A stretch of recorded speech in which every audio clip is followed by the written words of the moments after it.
Hi, this is Pia Lipton talking today, and we have the Swedish National Day. It's June 6, 2021. For 2 years ago, I was ready with this book, Why Me? Stolen Childhood. And I will read something from you, from this book for you. And I will also say that my book is a reference book now on the Forum of the Living History in Swedish, Forum för levande historia.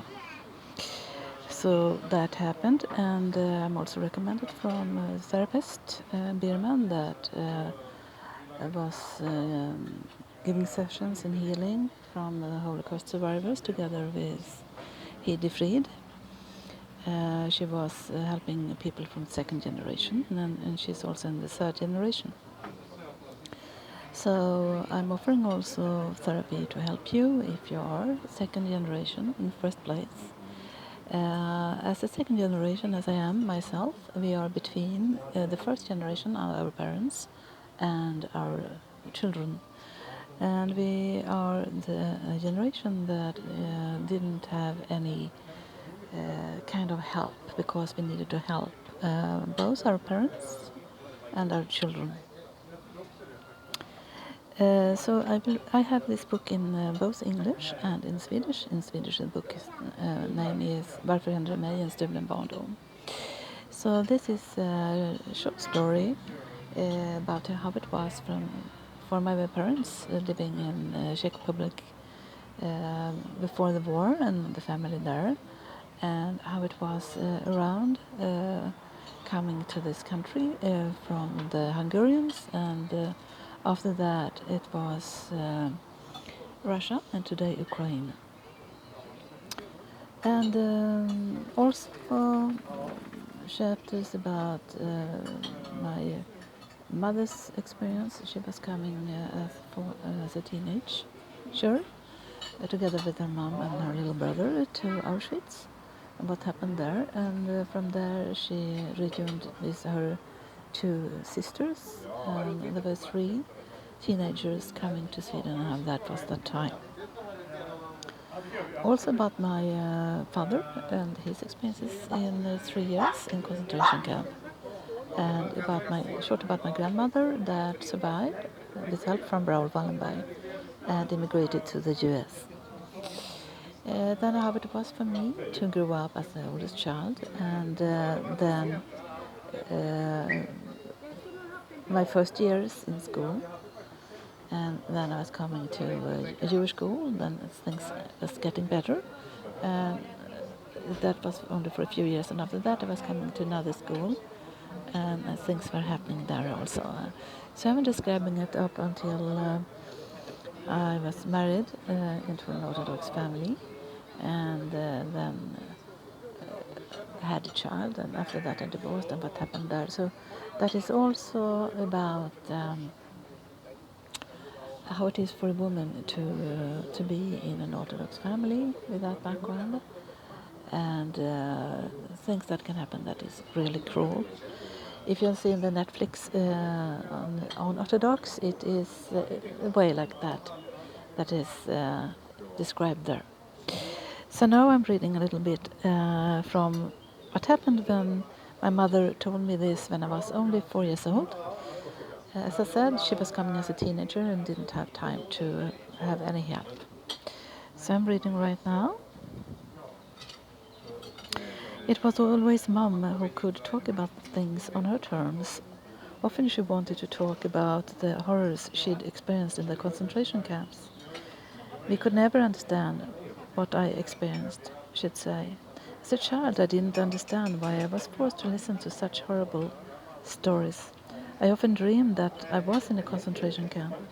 When I woke up, I would look under the bed and in other dark corners. I became afraid of the dark, and Mum was terrified. I have an early memory of performing in a Lucia play. I was dressed in a white tunic with a red silk band around my waist. I felt fine with glitter in my hair and a light in my hand. I felt expectant. I knew Mum wouldn't think I was dressed like that, but I went in the Lucia train, and We sang Santa Lucia and held our hands together over our hearts. I think we sang to the girls, and my mother, other parents were there, but mine weren't. We had other traditions at home. I had my closest hook with the blue wing motif. The blue butterfly became a magical symbol for me. It was something beautiful from the fairy tale world. I also remember that we embroidered different stitches. I still have a small white cloth filled with rather complicated stitches that I do not see children of that age do anymore. But back then, small children struggled with those types of complicated stitches. I also made a ceramic ashtray of an autumn leaf, painted with red against green, but the ashtray broke when I grew up. At the time, Mother began to tell me more and more about her war experiences. I started the descent with her, which is the second aspect of the inanimate. Mom took us to the playground where I hit different walls and climbed up onto different climbing frames.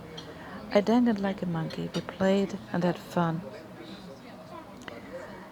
My younger sister was not agile. I had to take responsibility for her. I would even carry her carefully. She didn't want to do much herself. If it was too hard, she just would sit down. Abruptly, my mom was on me all the time about helping my sister. I did the best I could, but wanted to touch myself as I liked. I thought it was Mom's role to take care of her.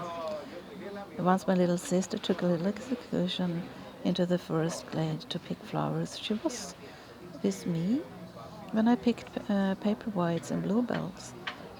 It was not peaceful. Mom talked to another aunt and trusted me to take care of the Vera. At that time, Mom had lost track of her for a while. Mom burst into hysteria. We went into the grove and there sat her picking a flower. She literally picked just a flower. She didn't want to take the steam that was near the earth.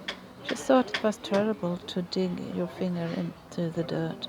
Maybe she was afraid that an insect would bite her. Mom did her best, but she ruined so much by telling me about terrors. When I was so small, every child needs security to build a foundation on which to stand. My mother had a tremendous pain because she felt abandoned by her mother, the terrified mother of everything in a life devastations.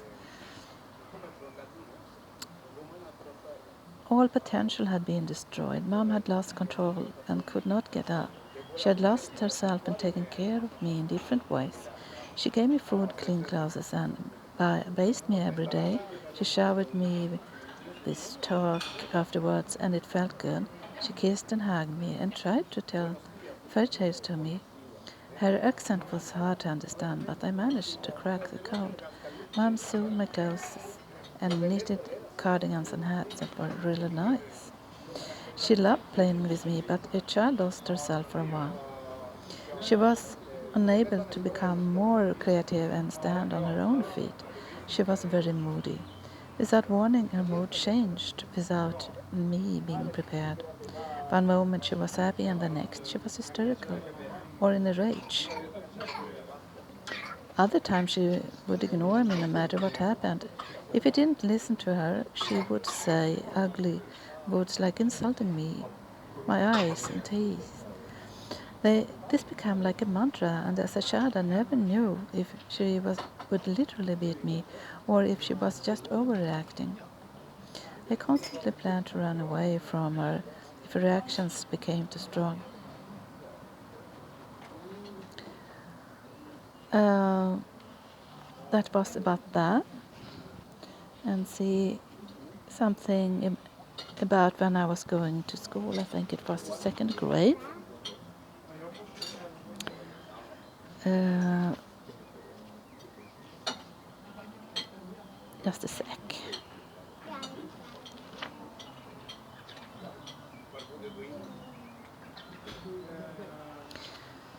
Um, the year before I had gone to Björksätraskolan, from where I was liberated from Christianity teachings, and when I started in the 3rd grade, it felt like I was in heaven. I was not a stinking Jewish girl. I suffered because the children did not want to do exercises with me in the gym, and they did not pull my hair because I had disgusting Jewish curly hair. At home I needed to help a lot with cleaning, laundry and cooking. My little sister and I were mom's helpers. The days we didn't have school, we needed to help with everything around the house. And that is enough for today, and I will celebrate the Swedish National Day, even if it is pandemic, and it will be with the 5 Folks Festival on Zoom, and it is shining weather today, so I will be a bit outside. So have a nice day. Bye for now. And the book cover, the English by me, paper form looks like this. And you can have it from Amazon.com, Amazon.uk, Amazon.gt, Amazon.se, and it also ebooks. And the Swedish versions ebooks, Varför händer det mig, En stulen barndom, same places, and on Adlibris, Bokus and other places. Also on libraries all over Sweden and in Finland, in 30 places. And you can mail me info at prlife.se if you want more information. And I had sessions before the pandemic about this, and I will start up also healing therapy, as I am a CTAA certified complementary therapist. I can offer you past life regressions. I'm advanced past life regression therapist, a hypnotherapist, CB therapist, NLP therapist, post-traumatic therapist, and others. So that's for now. Bye for now. Bye.